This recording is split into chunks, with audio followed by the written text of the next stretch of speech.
Welcome back. It's time for the last part of our breakfast show. The 5th of June is such a bad memory, or a sad memory to be accurate, in the collective consciousness of the Arab nation because of the 1967 war.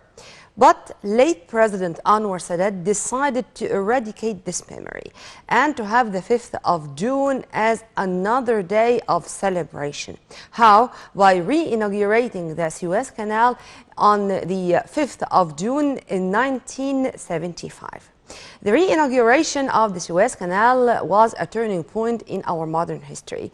Let's tackle this issue and let's remember this turning point, or this distinguished day, with our dear guest live via phone, Dr. Youmn Hamaki, Professor of Economics at Ain Shams University. A very good morning to you, Dr. Youmn. Good morning.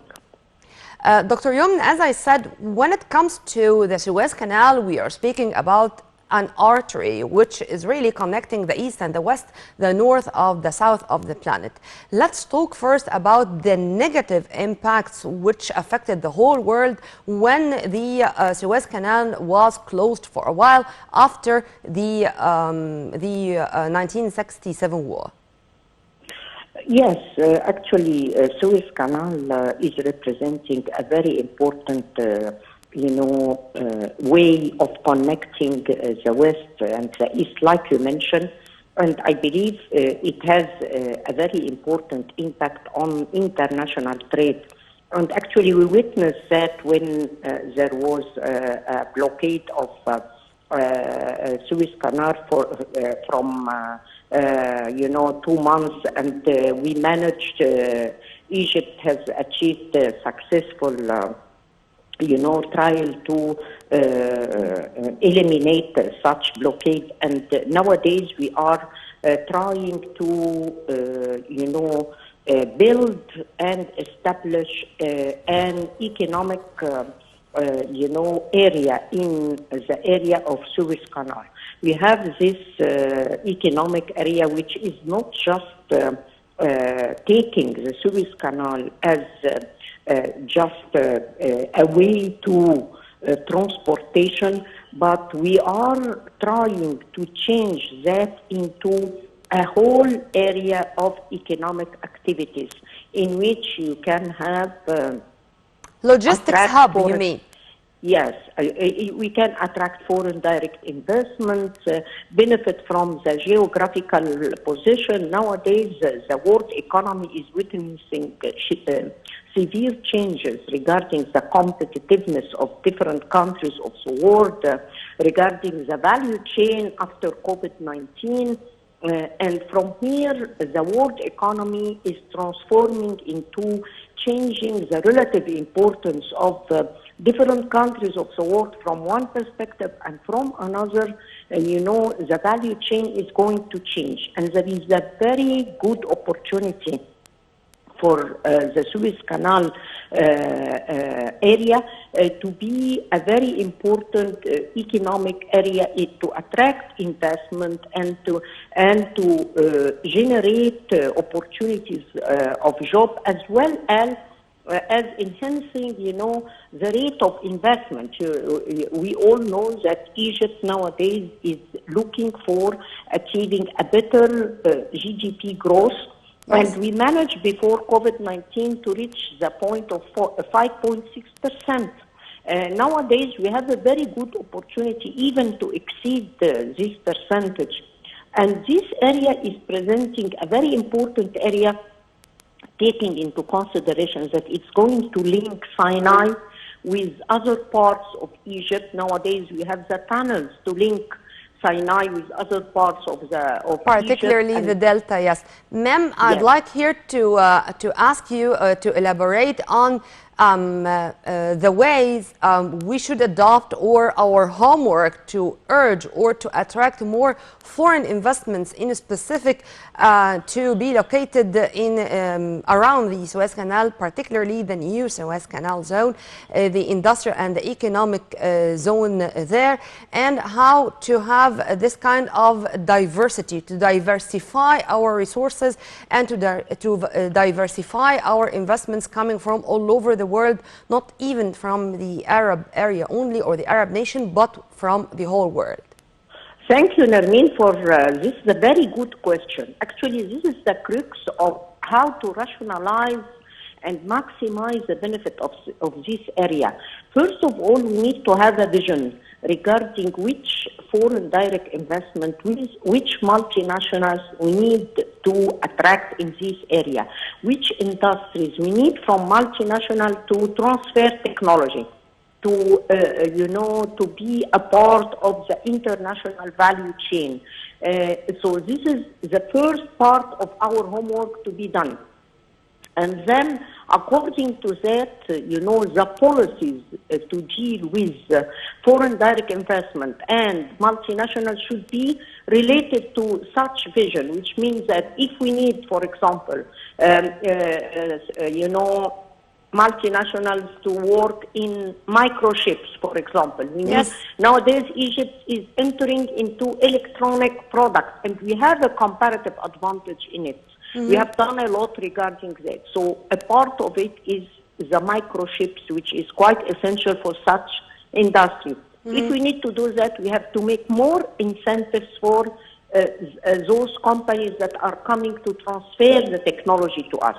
Besides, we have a lot of obstacles. Still, we worked on the obstacles and the problems facing foreign direct investment, and we can refer to the competitiveness index and doing business index to see what are the obstacles and the problems facing foreign direct investment in Egypt. So we have to address that.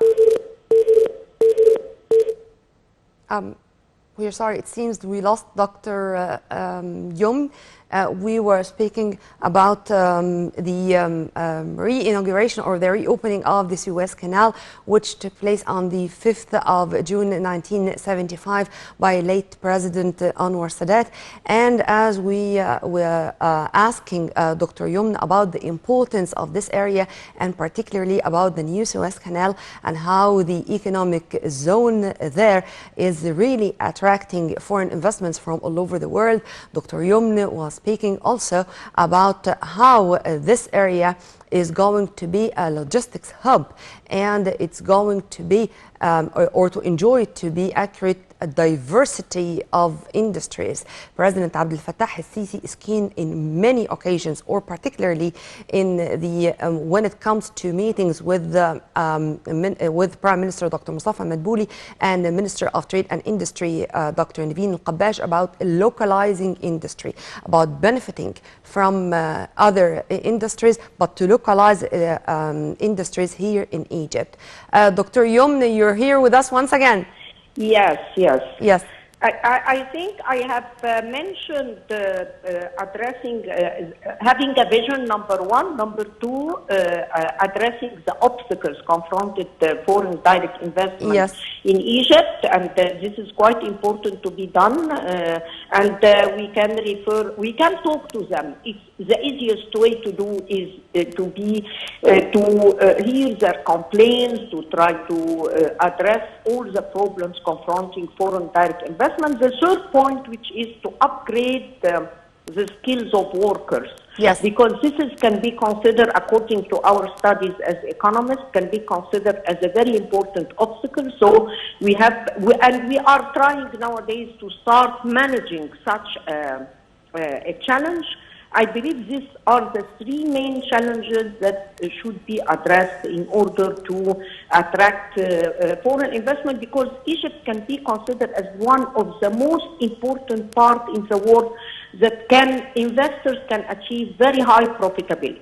And I do have such 100% trust and confidence in our workers. They are very skillful and they can absorb any new skills just like that. Ma'am, I'd like here to focus also on the presidential directives of President Abdel Fattah al-Sisi to localize industries.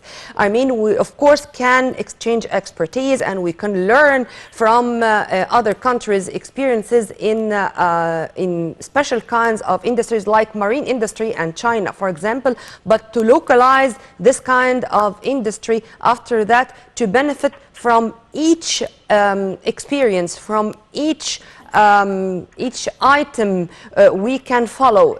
I mean, how do you see this as a trend or as a presidential directive to all industrial sectors? Actually, President al-Sisi is following to large extent, the transformation of Egypt nowadays from monetary and fiscal reform into structural reform. Yes. What is that? What do we mean by that? We mean by that nowadays we succeeded to achieve the fiscal and monetary reform according to all international organizations' statement.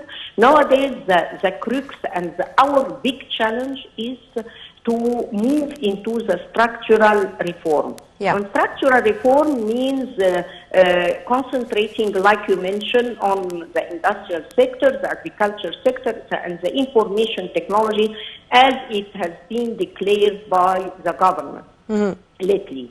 What we need to do regarding our industrial sector is, first of all, to specify which industries we have a comparative advantage to be transferred into a competitive advantage. And we have the studies to specify which industries. And like you mentioned, we need to diversify our industrial sector, which means we need to enhance, the local component of the industrial sector so that this will generate investments and opportunities of jobs and improve the competitiveness of such industries.